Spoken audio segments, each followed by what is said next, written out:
Creating an Amazon wish list is actually very simple, and in this video I'll show you exactly how to do that.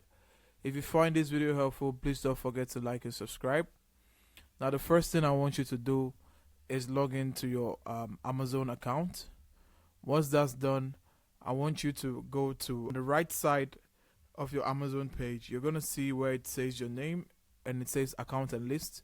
You're going to hover over that part and you're going to come down to the dialog box that it opens. You're going to see your list, and right under your list you're going to see a button that says create a list. You're going to click on that. Once you click on that, you're going to scroll down, come to create a list, and then you're going to add a list name, which is required. This has a pre-filled name already, so we're going to go with that.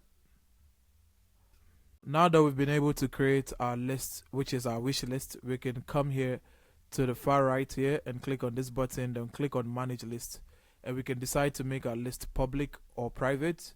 We can also decide to customize our list as much as we want, and when we're done we can save changes. And just like that, we've been able to create an Amazon wish list. If you find this video helpful, please don't forget to like and subscribe. Until the next one, see ya.